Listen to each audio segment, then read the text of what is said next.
Welcome din sa itong taknas pagtuon pagtuon nga itong gikinahanglan nining ulahing mga kasaysayan sa itong kapanahonan. Tungod kay mao kini ang pagtuon nga magahatag ka nato dugang inspirasyon, dugang kadasig sa itong pag-alagad samtang kita gapaabot sa itong Ginoo. Sa dili pa kana ako kapong imbitahon sa usa ka pag-apo. Amahan nga langit noon, salamat nga kami makahimo na sa pagtuon sa mga pulong nga among gituhan nga mao'y magahatag kanamo og dugang inspirasyon sa among pag-alagad, pagkinabuhi, ingon nga imong mga katawhan nga nagapaabot sa pagbalik ni Ginoong Kristo, nagapangandam, dili lang alang kanamo, kundi alang usab sa uban, labi na sa among mga suki nga nagasunod nining programa Taknas Pagtuon. Salamat sa imong pagpanalangin kanamong tanan sa ngalan ni Ginoong Kristo nga among manuluwas. Amen. Amen. Welcome kamo dinhi sa ato ang programa Taknas Pagtuon. Sa tanan nga mga nagasunod niini sa tibuok kalibutan, ginamit ang mga teknolohiya nga giaprobahan usab sa atong Ginoong Kristo. Wa kita kay balo nga hapit na natapos ang tuig, i-welcome nato ang ato ang guest karon sa ato ang studio, Dr. Binoni Lianto. Welcome partner. Welcome salamat. sa first time no nakakuyog ka sa Taknas Pagtuon. First time. Salamat, nadakpan kasi Ginoo o makahimo ka sa paghatag og inspirasyon sa itong mga kaigsunan, atong mga parente o mga kaila o ang ato ang permanente o highly gidiman gini siya sa publiko.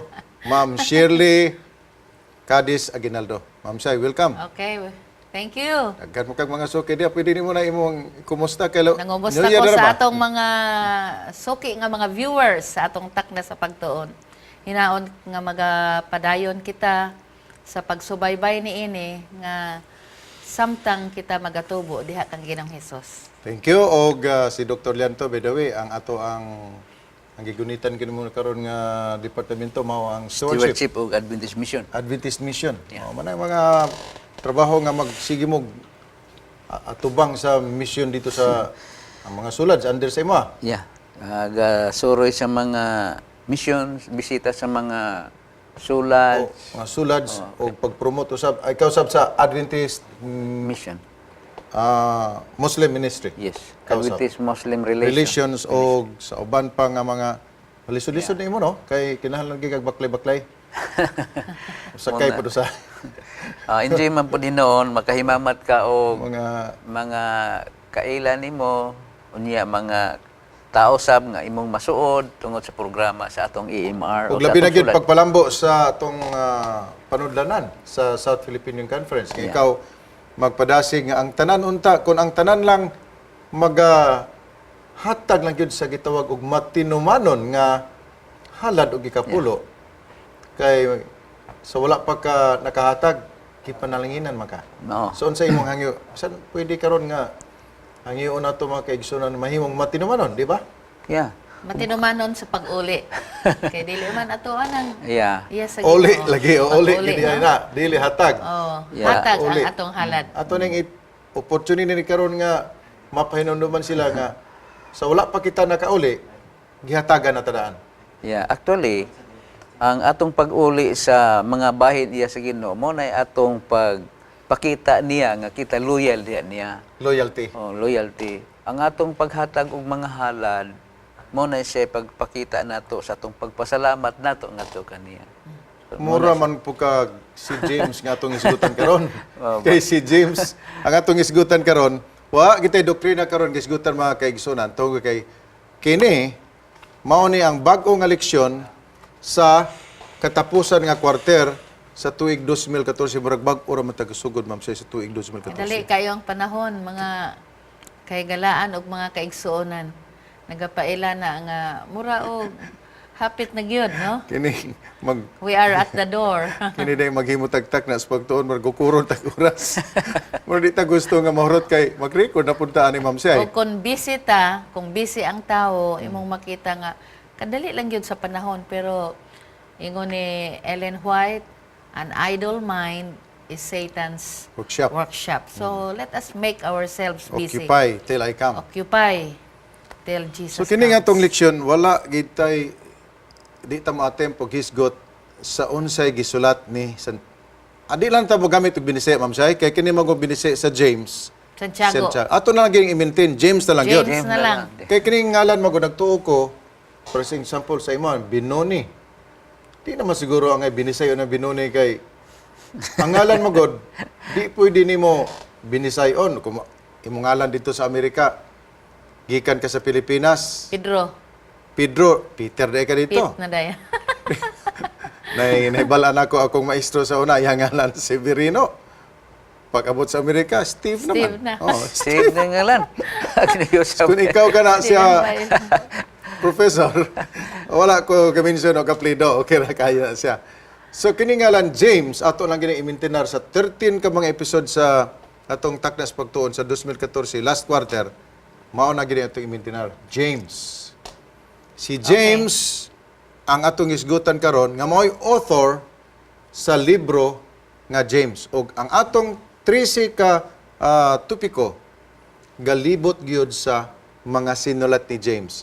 Ug kining ni ang una nga ato ang gisgutan karon, introductory kini kinsa si James. Og dinhi sa atong leksyon, gisgutan kini diretso James, the Lord's brother. The brother of Jesus. Kining dili Jesus ang atong gisgutan pero James. igsuon ni Igsuon Jesus ni Christ. Jesus. Nindot nga pagtuon kay sukad-sukad sa tong pagkinabuhi dinhi sa television. Nagahisgot kita mahitungod ni Jesus Christ, magahisgot kita ni Pablo, nagahisgot kita ni Pedro, apan wa kita makahisgot sa igsuon ni Jesus Christ. Nga mao si James. Nga mao si James. Kay kini mo kung makaigsuon ka og Ginoo, ambot ka Dr. Lianto og makaigsuon ka og presidente sa konferensya general. Siyempre, bation yun Murag, nimo talagsaon mahambugiro, either mahambugiro ka or unsa ka. bation nimo nga doon na kay attachment, no? Bation nimo nga dako kayo nga pribilehiyo nga na isuon ka sa usa ka tawo nga prominent, no? Labi na gyud siguro ni panahon ni James niya na. So, Doon ay tendensiya nga mahimo kang hambugiro or magpapaidobsanon ka. So, akong gituan nga doon nagay credibility si James nga mohatag ka nato og 12 ka mga leksyon sulod sa last quarter kay ang iyang pagkaigsuon ni Ginoong Kristo wala niya gamita sa negatibo o sa dautan nga pamagi.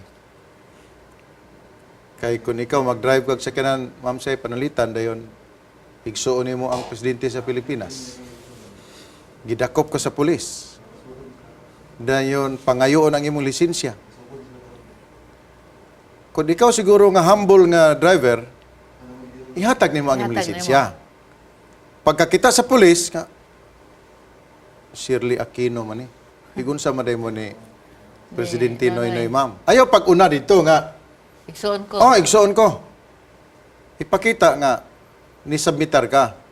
O kini si James, doon na ni si kinaiya nga ang ngayon nato may baluan, may rason nga ikaw gako motutok ni ini nga pagtulunan sa sunod nga mga simana tungod kay doon na siya gibili nato nga maayo nga padig-ingnan ingon nga tinuod nga Kristohanon nining atong unang kapanahonan. So atong basahon ma'am siya ay ang memory verse nakita sa Juan 15:14.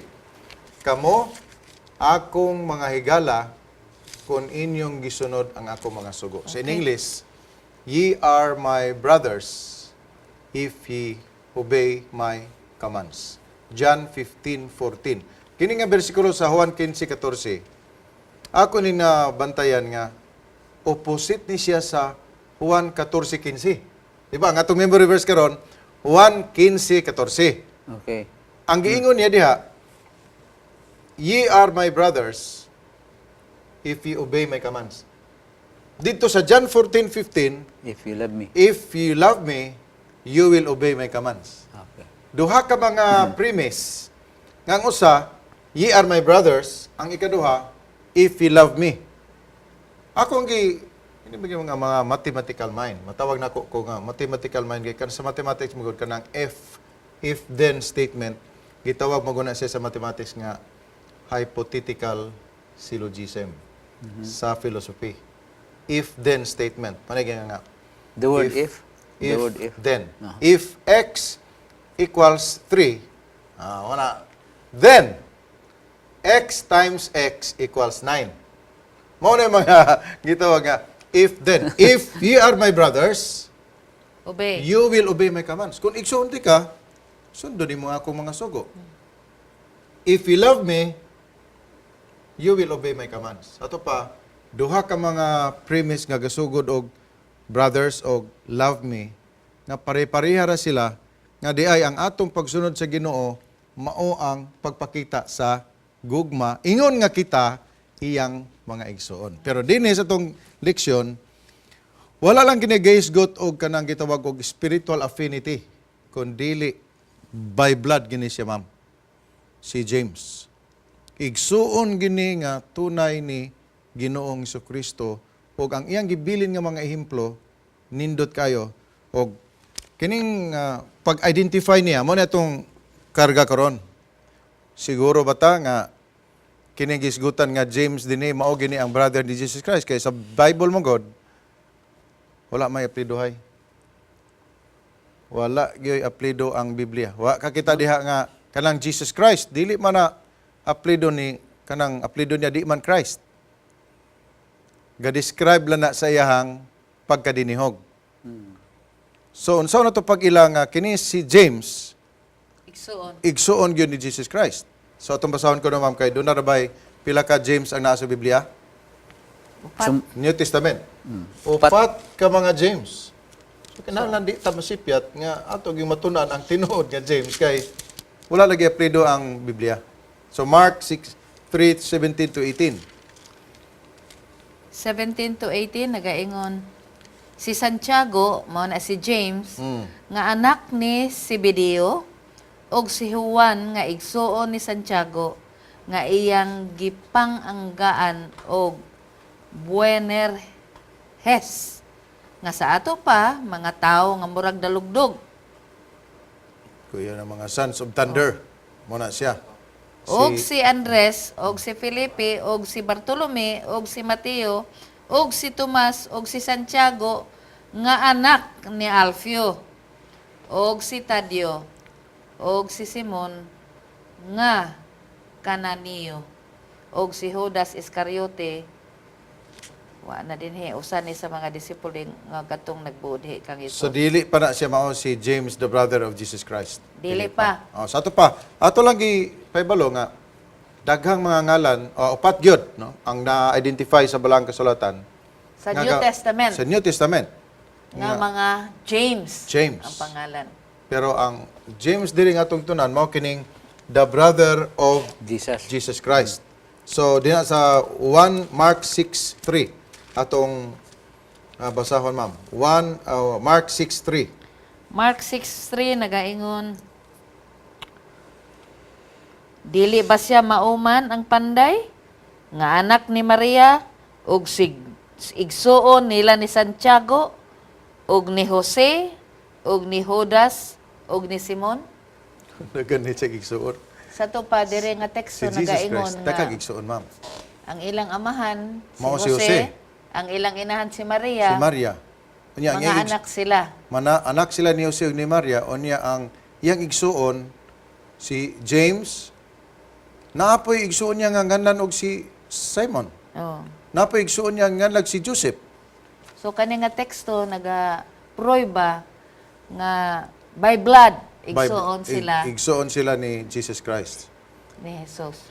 O kung kinabuhian ni James ang iyang pagkatinuod nga igsuon ni Jesus Christ, nga iyang dipinsaan ang iyang igsuon, dunay dako kaayo nga credibility ang iyang pagkatao. Kay si James, kung atong isgutan unya, daghan ang iyang mga kapakyasan sa pagsugod. Tungod kay dili manggod pod malikayan nga igsuon siya ni Ginoong Kristo, then makadungog siya mga hulungihong ba nga kikriticize man gid akong igsuon og maayo. Naiuban mingon nga buang man ni siya. Naiuban, ano makadungog si James nga James, kana bang imong igsuon ba nga si Jesus? Noon sa man na nayabag naman na. Kung ikaw igsuon, either nga mo dipinsa ka or Malain ka. malain ka. Di pa dunay panahon ma'am siya nga makadungog kag istorya kung istoryahan ka may tungod sa imong igsoon nga dili maayo, unya naglagot ka sa imong igsoon, mas ganahan ka nga maglagot og samot. Pero kung wa gid kay nakita sa imong igsoon nga bisan sa balay lalaki man siya gatabang sa ingon nga anak sa panday. Wa gid siya nakita nga dili maayo gipakita sa iyang igsoon, mudipinsa gid siya. Ina na gyud ang mahitabo kay siyempre iya gud igsoon. Kay blood is thicker than water. Pero kana nga sinultihan Dr. Lianto, bias man na siya. Blood is thicker than water. Wala man nagapasabot nga dipinsanay mo imong igsoon bisan naa siya sa pagkadautan. Blood is thicker than water. Istorya na siya nga mubati kag kaluoy sa imong igsoon. Pero wala ka pasabot nga lisensya na nimo aron dipinsanay mo imong igsoon sa diha nga imong igsoon magahimo og dautan labi na pagsupak sa balaod sa Ginoo o pagsupak sa balaod sa gidikanan. So balik na Pastor Paulo, unsa man ang kinaiya ni James, no? Sa primero nga bahin. Diri sa atong leksyon, careful kayo nga ato ang author sa paghisgot sa unahan nga matandog niya og unsa gyud ang angayan hisgutan nato may tuga ni James. Pero dunay siya ay mga patikim. Mga patikim nga gusto nato may balaan nga si James di ay doon na siya gitawag og Unsay patikim? leader. Patilaw lang ba? Patilaw. Sayang, Patikim. sayang pagkatao. Okay. Na diregi kining iyahang doubtful siya sa sinugdanan, Oh. pero gitawag siya James the Just sa ulahi. Nga kung imong isgutan pagin ma'am siya, naapagid siya espiritu sa pagka mapa hinubsanon. Okay, so sa kaning pagsugod yun, naa siya yung mga pagduda, no? Mao lagi to giingon nako nga para bang Kay, daghan naman kung kang nadunggan. Kana bang ug usa ra ang taga-tawo mosulti nga sa man imong isuon James nga kuan man ni kumama na siya.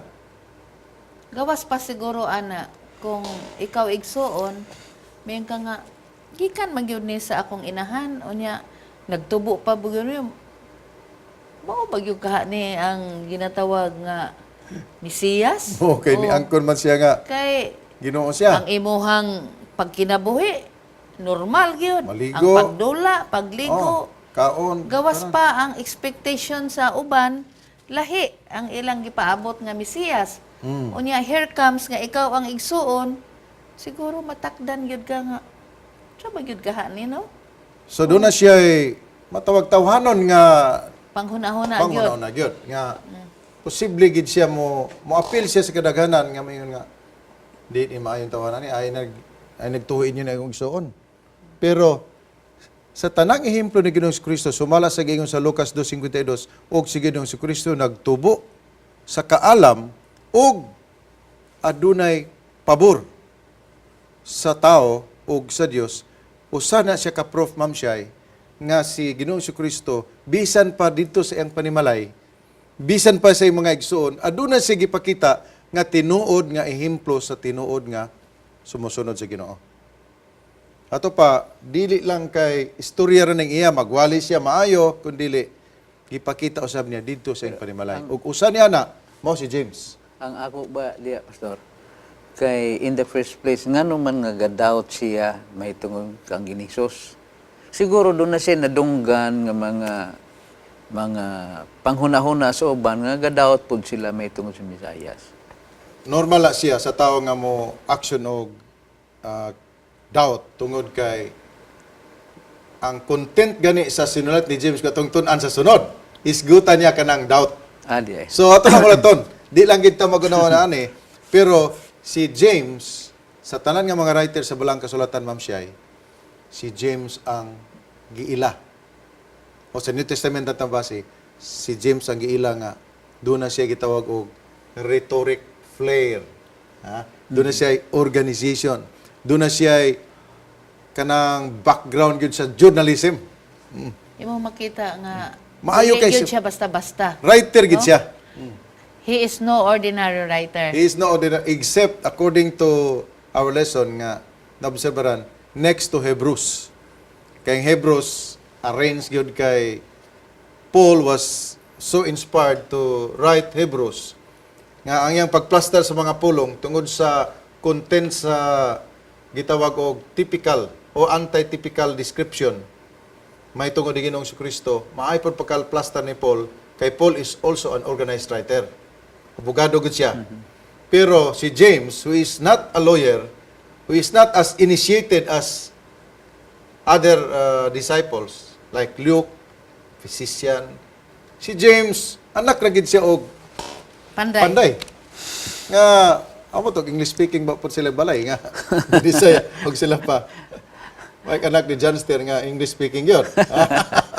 Pero si James, nahimo siyang pangulo, ma'am siya, doon siya, ang iyang writing is not on defining faith theologically, pero iyang gipalusot, although practical definition ang iya sa Definition pagtuo. of faith. Dili what, kundi how.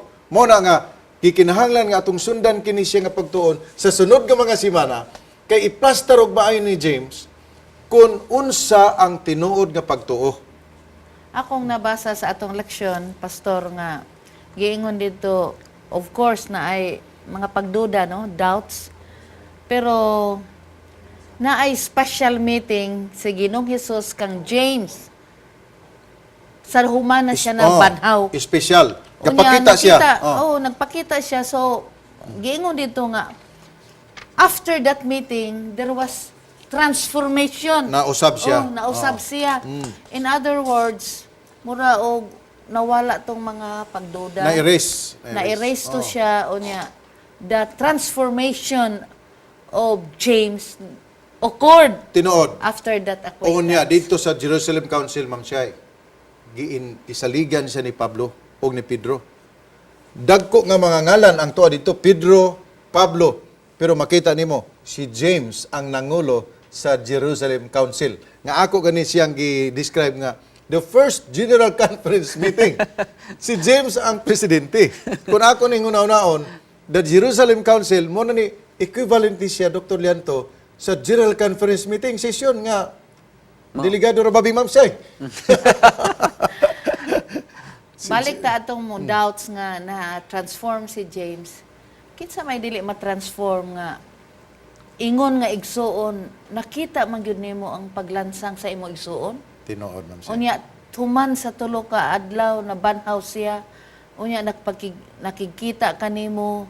Kinsa may dili makonverter? Kinsa mang ordinaryo nga tawo nga namatay unya na banhaw nagpadayon sa iyang pagministeryo. Dito siya nausab, no? Maayo nga obserbasyon ma'am siya. Kanang imong obserbasyon is not theological pero practical kaayo sama ni James nga nakita ginya iyang igsuod dito. Unya ang mga pulong nga iyang gihisgutan sa wala pa sa gilansang maprisko kay niya kay igsuon god. Siguro sa taghigda-higda sila mo yung ako ani hapit na gyud ko ani gikuan pero kamo ay langgin mo gol-gol din na. No nagit say mga pagpahinumdum. O kini na hinumduman ni James mao nga usa sa mga lig-on kaayo nga pagtulunan nga gibilin bisan usa lang ka libro ang gibilin ni James murag 5 ra man ni ka kapitulo nga James Pero 12 episodes, ha? 12 episodes ang yang ibilin kanato busa higala Bugat kayo, no? sundan nato kini the how the practical definition sa pagtuo nga usahay debatihan sa mga dagko ang mga Bible scholars theologians apan dire gisinsilyo og maayo nga James dalhon diha sa inyong atubangan isulod sa inyong kasing-kasing ug atong hiusahan kini dang salamat ang Dios magapanalangin. Salamat kayo Dr. Lianto, Na salamat ako'y ma'am Shay. ibilin nga Ibilin ma'am Shay nga pangunauna. mensahe nga the more we acquaint ourselves to Jesus, the more we know Him personally, that will erase our doubts. Og who mapulihan Jesus is. og pagtuo. Og mapulihan sa tinuod nga pagtuo ni Mao nga mao'y hisgutan pa gyud og dugang Okay. sa atong leksyon Sa dinhi. sunod nga mga Dinhi episodes. lang sa atong takna sa pagtuon. Hinumduman nato mga kaigsunan nga dito sa langit London kalipay. Dito sa langit London kalinaw. Ug hinaot dito sa langit magkita tang tanan. Atong paminawon ang usa ka awit dugang inspirasyon nga makadugang usab sa pagtuon ni Ginoong Kristo.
kining takna ha, Ginoo, dako ang among kalipay ug pagpasalamat nga among naila-ila si James nga imong igsuon nga kining iyang mga sinulat makatabang sa among masuod nga pagtuo og relasyon diha kanimo. Pasabta kami Ginoo sa iyang mga sinulat labi na gayud sa umalabot nga mga semana. Kining tanan among ginapangayo sa ngalan ni Ginoong Hesus. Amen. Amen.